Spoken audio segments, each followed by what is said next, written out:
curso de capacitación integral. Estamos estudiando el Nuevo Testamento y estamos en la primera carta de San Juan, capítulo 5, versículo 16. Llegamos ya a la última clase. Bienvenidos a la última clase de este libro, no de esta serie, sino que vamos a continuar luego con la segunda carta de San Juan, pero vamos a terminar ya con esta carta, con esta hermosa carta, la primera carta de San Juan a la iglesia. Hemos transitado ya varias semanas en las cuales hemos estudiado esta carta maravillosa de San Juan. Y hay mucho más para aprender. Yo espero que su sed y su hambre de aprender la palabra de Dios haya crecido en este tiempo para que usted pueda seguir estudiando, reflexionando sobre la palabra de Dios. Y llegamos hoy a un versículo o una serie de versículos que han traído bastante controversia en la interpretación bíblica, porque a simple vista trae un poco de confusión y ha traído algunos malos entendidos. Sin embargo, vamos a analizar lo que el versículo nos dice en el contexto. Siempre decimos que a un texto tenemos que entender el contexto, lo que está antes, lo que está después, relacionado a el tema que se está tratando. No podemos tomar un versículo aislado, sino que tenemos que tomar todo el versículo. Muy bien, vamos a leer entonces Primera de Juan, capítulo 5, versículo 16. Y dice: si alguno viere a su hermano cometer pecado que no sea de muerte, pedirá y Dios le dará vida. Esto es para los que no cometen pecado que no sea de muerte. Hay pecado de muerte por el cual yo no digo que se pida. Toda injusticia es pecado, pero hay pecado no de muerte. Sabemos que todo aquel que ha nacido de Dios no practica el pecado, pues aquel que fue engendrado por Dios le guarda y el maligno no le toca.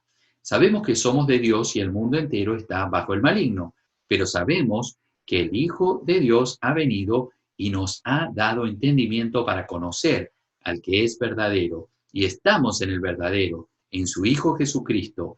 Este es el verdadero Dios y la vida eterna. Hijitos, guardaos de los ídolos. Amén. Muy bien. ¿Cuál es el versículo que trae más conflicto en toda esta serie de versículos que hemos leído? Por supuesto, el versículo 16, que dice: si alguno viere a su hermano cometer pecado que no sea de muerte, pedirá y Dios le dará vida. Esto es para los que cometen pecado que no sea de muerte. Aquí Juan está haciendo una diferencia entre pecados de muerte y pecados no de muerte. ¿A qué se está refiriendo? Muy bien, ya hemos hablado extensamente acerca del pecado, hablamos básicamente de que nosotros no practicamos el pecado. Cuando nacemos en Dios, cuando nacemos de nuevo, hemos recibido a Cristo en nuestro corazón, el Espíritu Santo está dentro nuestro, ya no practicamos el pecado. Dijimos que hay una diferencia sustancial entre pecar y practicar el pecado. Son dos cosas diferentes, aunque parezcan lo mismo, no lo son. Y aquí mismo Juan vuelve a repetir lo mismo. Fíjese que en el versículo 17 dice: toda injusticia es pecado. Ahí está diciendo, pero hay pecado no de muerte. O sea, ahí vemos una división que Juan hace. ¿Por qué?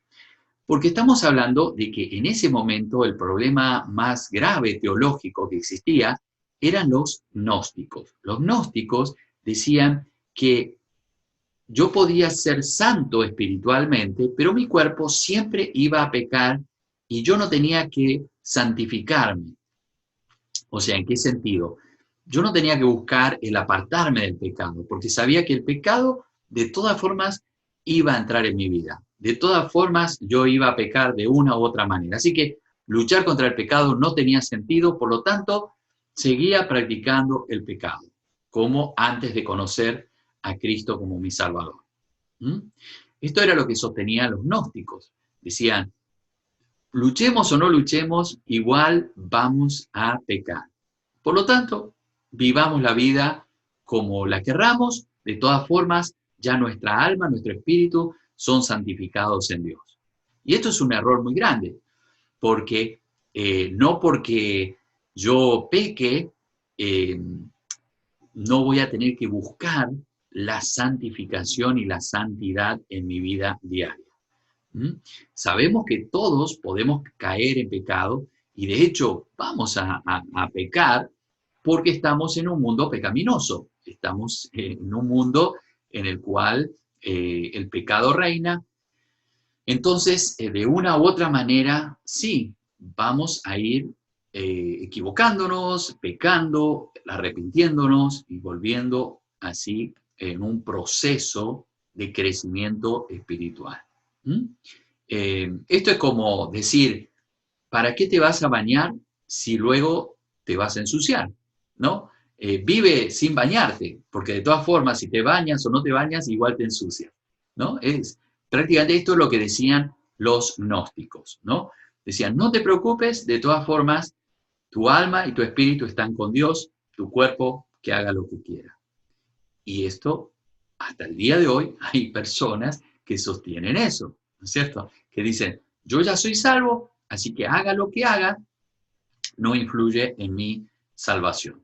En cierta forma, es verdad que tenemos una seguridad eterna, pero no podemos jugar con hacer lo que quiero porque ya soy salvo, porque entonces entro a decir, ¿soy verdaderamente salvo? El que piense así o el que actúe así, debiera preguntarse, ¿verdaderamente soy hijo de Dios?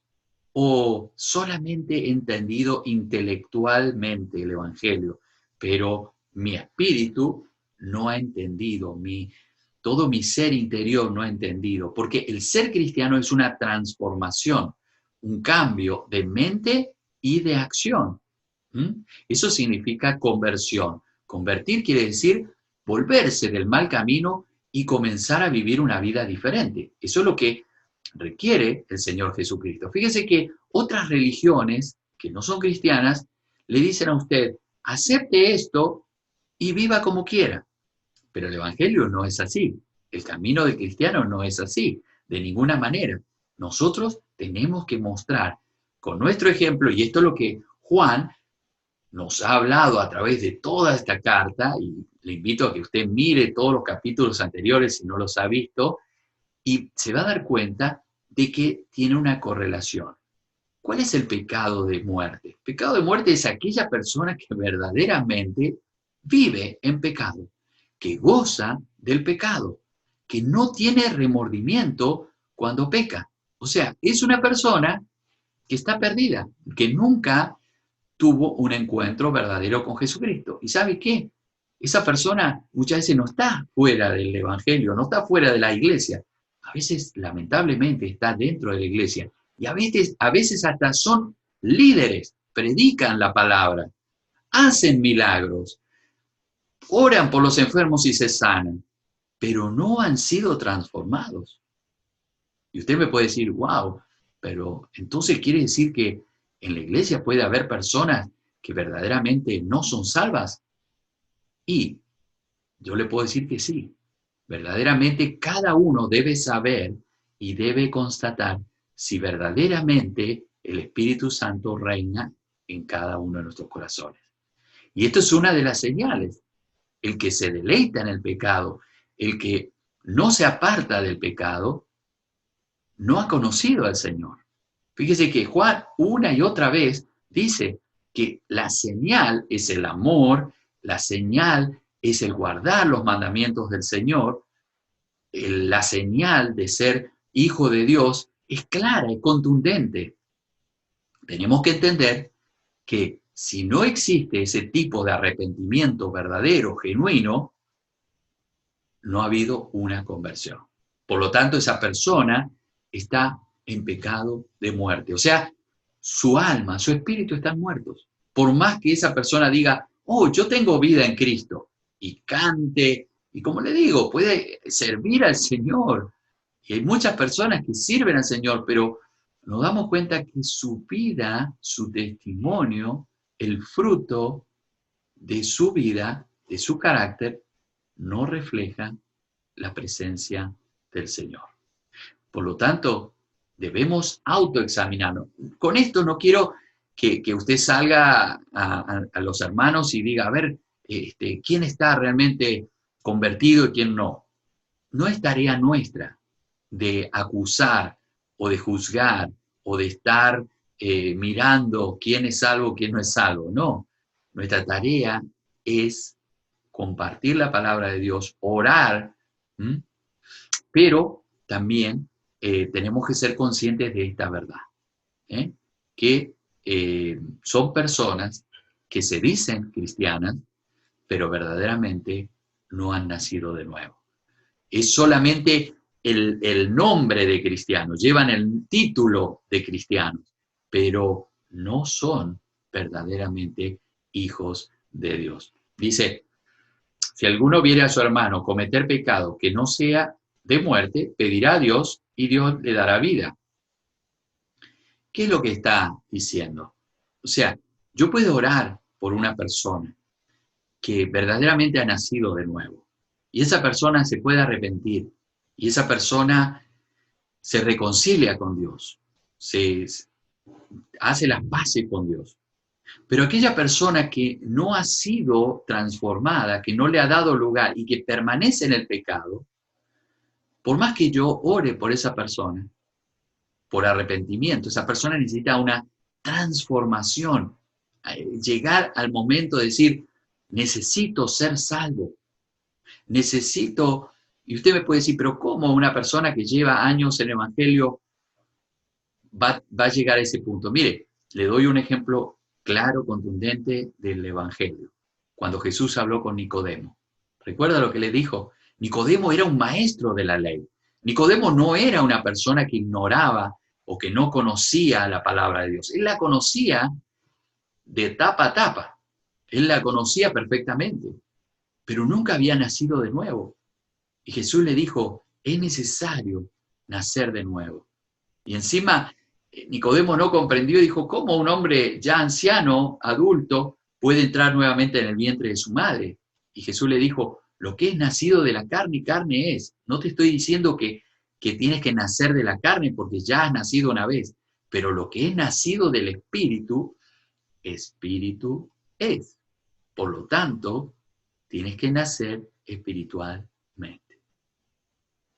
Ahí está entonces el secreto de este versículo, que no es tan complicado, que no es tan difícil de entender.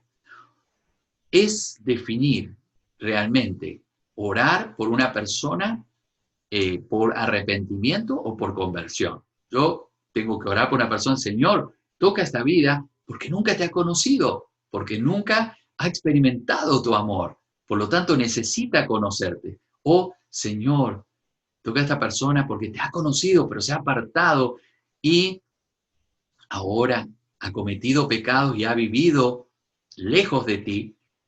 Te pido que se pueda reconciliar contigo. Estos son dos diferentes oraciones. Aquí, luego, entonces, toda injusticia es pecado. Ahí hay una definición clara. Todo lo que no sea justo es pecado. Todo lo que no esté de acuerdo al plan y al propósito de Dios, sea de hecho, de palabra, de pensamiento, de intención, porque nosotros no podemos ver la intención que hay. Vemos a personas que sirven a Dios, hacen cosas muy buenas, son personas productivas en el camino del Señor, pero al fin y al cabo, esas personas va a llegar un momento en el cual el Señor le diga, apartados de mí, hacedores de maldad, porque nunca han aceptado el sacrificio de Cristo en la cruz. Triste situación para muchos, y que no nos encontremos nosotros en esa situación, sino que realmente estemos seguros de que el Espíritu Santo reina en nosotros, que el Espíritu Santo gobierna en nosotros. ¿Y cómo podemos darnos cuenta? Ya lo he dicho y lo vuelvo a repetir, los que han visto todos los videos van a decir, bueno, este hermano repite, pero quiero que esto quede bien claro. Si tú no tienes remordimiento, si tú no te sientes mal cuando te alejas del Señor, cuando tú no te sientes mal y no con mal en el sentido de que, oh, me descubrieron, me agarraron justo con la mano en la masa, no, sino te sientes mal por estar fuera de la comunión con Dios. Si no sientes eso, si tu corazón no te redarguye, no te muestra, mira, no estás en paz con el Señor, entonces te invito a que hagas un análisis, un autoanálisis en tu interior y puedas ver si realmente eres hija e hijo de Dios. Si estás seguro, si estás segura, pues gloria a Dios. Solo hace falta que te arrepientas, que te reconcilies. Existe la conversión y la reconciliación. Hay personas que han sido convertidas, han aceptado al Señor, pero por algún motivo, razón, circunstancia en la vida, se han apartado. Esos necesitan una reconciliación, un nuevo encuentro con el Señor. Pero hay otros que nunca tuvieron un encuentro con el Señor. Nunca le dieron ese primer lugar al Señor. Entonces dice, sabemos que somos de Dios y el mundo entero está bajo el maligno. Esto es importante que nosotros podamos determinar. Estamos analizando versículo por versículo. Y dice, sabemos que somos hijos de Dios, no que seremos. No que un día, cuando partamos de esta tierra, vamos a ser hijos de Dios. No, dice, ya somos hijos de Dios. Usted y yo somos hijos de Dios. Ya hemos sido comprados. Es un acto presente. Es algo que, no un título, sino una posición en Cristo de que somos hijos de Dios. Por eso podemos pedir a Dios. En el versículo 14, 15, ¿no es cierto?, de este mismo capítulo, versículos 14 y 15, nos habla de la oración, que si pedimos algo a Dios, ¿sabe qué? Dios escucha a sus hijos. A veces decimos, Dios escucha a todos. Y quiero decirle que no. O Dios escucha, pero Dios contesta a sus hijos. Dios le da bendiciones a sus hijos. Aunque Él puede bendecir y puede dar a todo el que Él quiera, porque Él es soberano. Pero Él atiende en forma especial, específica, a sus hijos. Entonces ya somos sus hijos. Sabemos, y este saber es tener una conciencia, es tener una seguridad, una certeza. ¿Sabe qué? Muchas veces el enemigo nos menosprecia, el mundo nos menosprecia, el mundo nos critica, y a veces digo, ¿quién soy? ¿Quién soy?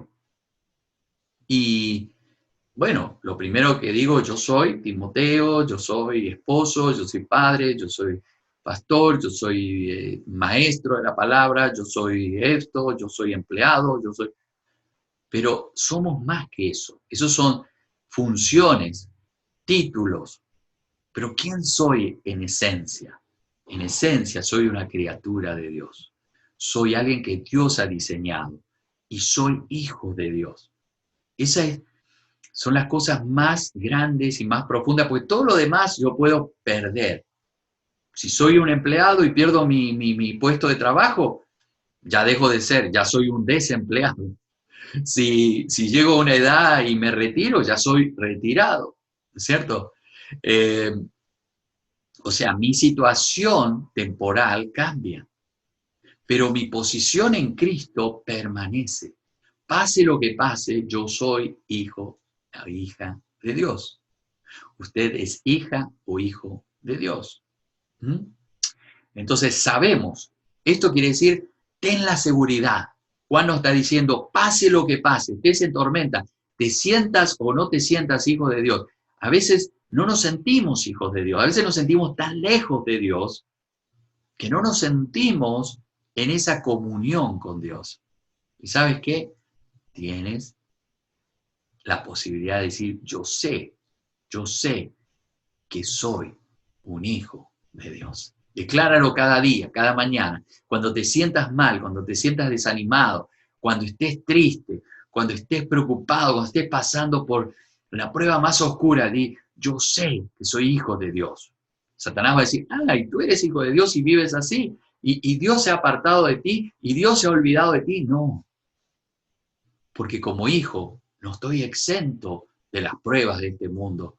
Y aparte, cada prueba, cada circunstancia tiene un propósito de Dios. Por eso yo puedo acallar al maligno diciéndole, ¿sabes qué, Satanás? Cuando vivía en el mundo, todo el sufrimiento era por consecuencia de que hacía lo malo. Pero hoy yo puedo saber que lo que me pasa tiene un propósito, tiene un sentido, me está construyendo, me está edificando, y no es por azar, sino que es con un propósito. Qué maravilloso es saber que aún los sufrimientos, y allí podemos sobrellevar esas cargas, cuando sabemos que todo tiene un propósito, y todo es para bien de los que aman a Dios. Ese es el verdadero sentido de ese versículo que dice, a los que Dios ama, todas las cosas les ayudan a bien. No es que todas las cosas sean buenas, no todas las cosas son felices, muchas cosas son difíciles de sobrellevar, pero sé que el propósito final de todas las circunstancias, sean buenas, sean malas, sean de alegría o sean de tristeza, me van a llevar a un propósito eterno. Qué triste es aquella persona que piensa que las cosas que le ocurren son accidentes, o es azar, o es suerte, o es mala suerte.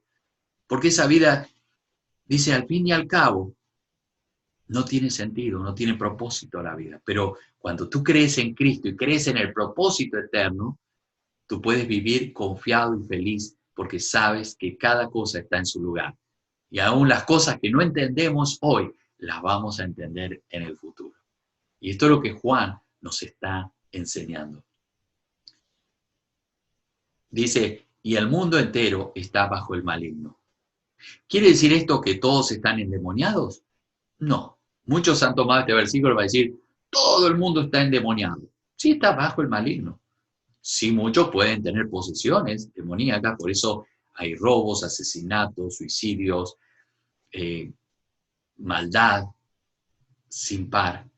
Pero no todos tienen el mismo grado de maldad, ¿no? Satanás, algunos los toma, los posee, los usa, se dejan usar. Otras personas pueden ser moralmente correctas, pero están bajo el maligno. Lamentablemente, el que no está con Dios está contra Dios. El que no está con el Señor, y parece una definición bastante difícil y dura, ¿no? Porque uno puede decir, bueno, pero ¿quiénes somos nosotros para decir eso? No, y no lo decimos nosotros, no lo digo yo, lo dice la palabra de Dios. Todo el mundo está bajo el maligno. Lamentablemente, si no le predicamos el Evangelio, si no transmitimos las buenas noticias de salvación, el mundo se pierde. No hay otra opción. O se salva en Cristo Jesús, se arrepiente y busca reconciliarse con Dios, o se pierde. No hay otra, y acá nos habla de la urgencia de predicar el Evangelio. Nos habla de realmente la posibilidad de compartir o no la palabra de Dios. Aquí no hay opción. Si no conoce al Señor, está bajo el maligno. Y los que están bajo el maligno no van a entrar al reino de los cielos.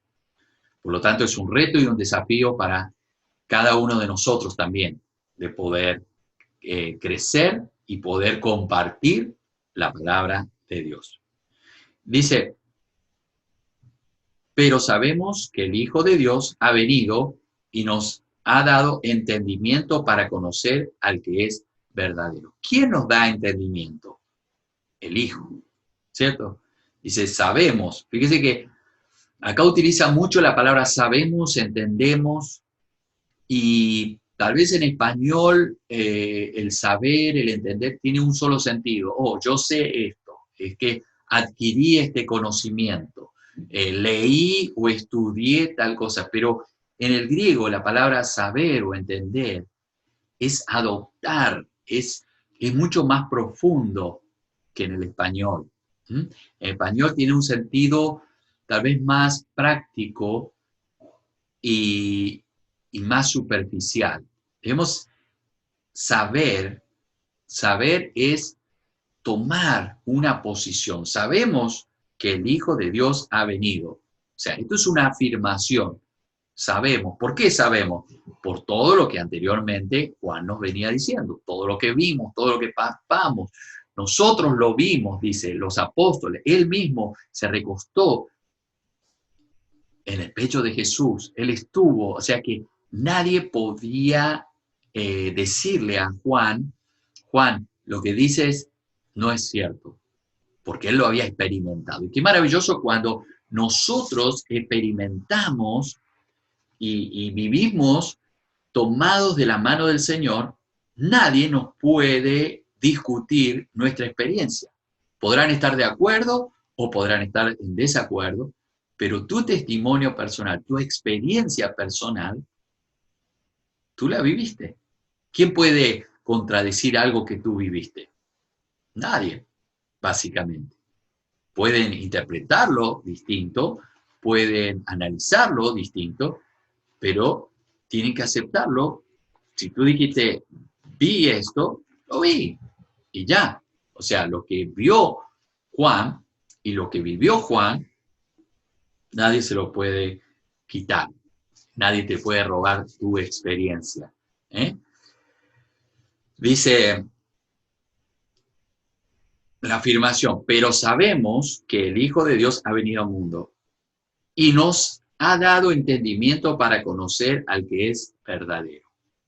Este es básicamente el propósito de Jesucristo, mostrarnos al verdadero, mostrarnos a Dios, enseñarnos cómo era Dios, enseñarnos el carácter, la personalidad, el amor, la paciencia, porque en el Antiguo Testamento se puede ver reflejado a Dios en un aspecto, como Dios creador, como Padre, como el juez, como el protector, pero en Jesucristo vemos al Dios identificándose con nosotros, al Dios hecho hombre, cercano a nosotros, no un Dios lejano como en el Antiguo Testamento, donde la gente tenía temor de acercarse a Dios porque era fuego consumidor, porque era juez justo, porque era recto y cualquiera que cometía una falla, un error, un pecado, era castigado. Sin embargo, en Jesucristo Dios nos revela un Dios cercano, un Dios que se compadece. No es que Dios haya cambiado. Algunos interpretan, uno era el Dios del Antiguo Testamento y otro es el Dios del Nuevo Testamento. No, Dios no cambió. Dios se fue revelando de una forma más práctica, más sencilla para nuestro entendimiento. Entonces, al llegar Jesucristo fue la consumación, fue el completar esa revelación de Dios. Dios se reveló en el Antiguo Testamento de una forma y Dios se fue revelando y ahora se revela por medio de su Espíritu Santo. A través de la Biblia, Dios se va revelando a cada uno de nuestros corazones. Tal vez para ti, Dios significa paciencia, para otro Dios significa perdón, para otro Dios significa un padre, porque no tuvo un padre y bueno, ahora Dios vino a suplir esa necesidad. Dios viene a representar todo eso que nosotros necesitamos y mucho más. No solamente lo que nosotros interpretamos de Él, sino que Dios es mucho más de lo que nosotros podemos llegar a creer o interpretar. Muy bien, continuamos. Y estamos en el verdadero, en su Hijo Jesucristo. O sea, que estamos, ¿quién es el verdadero? ¿Por qué enfatiza esto? Por los gnósticos, y volvemos a repetir, los gnósticos creían también que Jesucristo había sido un espíritu y no una persona. Entonces, aquí Juan vuelve a repetir, cuidado, no caigan en el error de los gnósticos, no caigan en esa corriente que niega el pecado, que niega la santidad y que niega que Cristo haya sido hombre y Dios revelado a nosotros. Entonces, aquí estamos en el verdadero. Y fíjense que si Él es el verdadero, todo lo demás es falso. Si Él es la verdad, lo demás es mentira. Y es así, lamentablemente, y sea como sea, mucha gente dice, no, Dios es verdad, pero hay otras verdades. Dios es el camino, pero Jesús es el camino, pero hay otros caminos. Y permítame decirle que esa comparación no se aplica ni siquiera en la vida física, porque no todos los caminos llevan al mismo lugar, sino ¿para qué necesitamos 20.000 caminos que nos lleven al mismo lugar? Que necesitamos caminos porque necesitamos llegar a otros lugares y hay lugares donde solamente hay un solo camino y ese es el caso de Jesucristo. Es el único camino, no hay otro. Le busquemos por donde le busquemos, confiemos o no. Entonces, dice que Él es verdad en su Hijo Jesucristo. Este es el verdadero Dios y la vida eterna. Algunos separan esto, ¿no? Y va todo acompañado. Jesucristo, el Hijo de Dios, es la verdad y es el verdadero Dios. No es que sean dos cosas distintas. Él es el verdadero Dios. Y algunos dicen, no, lo que pasa es que dice acá que Jesucristo, ¿no es cierto?, es el Hijo y Dios Padre es el verdadero Dios. Y no aceptan la Trinidad, no aceptan la persona del Padre y la persona del Hijo y la persona del Espíritu Santo.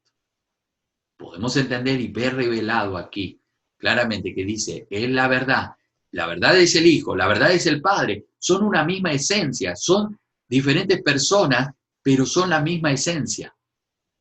Es lo mismo en personas de la Trinidad. Misterio, por supuesto, siempre debatido, siempre discutido, a veces entendido y a veces no, pero tenemos que comprender que Jesucristo es Dios.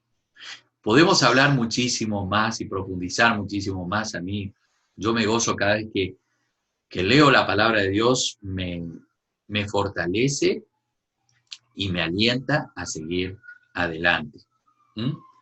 Y por último dice, hijitos, guardaos de los ídolos. Amén. Esto puede tener muchos significados o sentidos. Guardaos de los ídolos.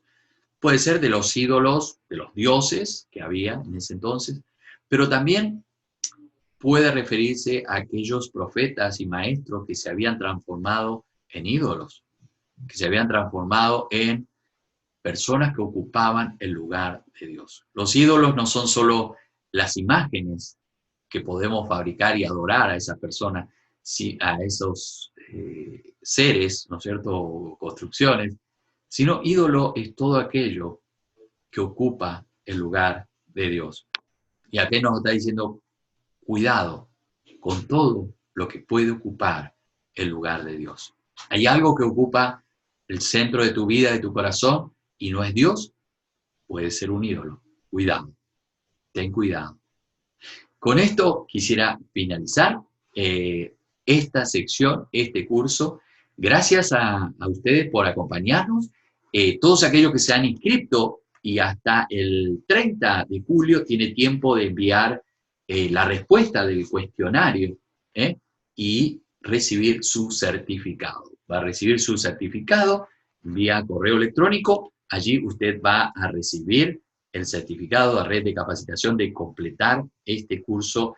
Vamos a continuar la semana próxima y lo vamos a hacer en esta modalidad de pregrabado, ¿cierto? Vamos a continuar con la segunda carta, que es muy corta, nos va a llevar una lección, y luego la tercera, que tal vez nos lleve una o dos clases. Y luego ya vamos a seguir con otros libros del Nuevo Testamento. Muchísimas gracias. Recuerde, estas clases son auspiciadas por Red de Capacitación Integral. Si usted quiere tener más información, puede ir a reddecapacitación.org. Allí tiene el chat. También usted puede hacernos preguntas por medio del chat, preguntas, sugerencias de capacitación. Muy pronto estamos lanzando también el curso de evangelismo. Así que prepárese porque vamos a estar compartiendo.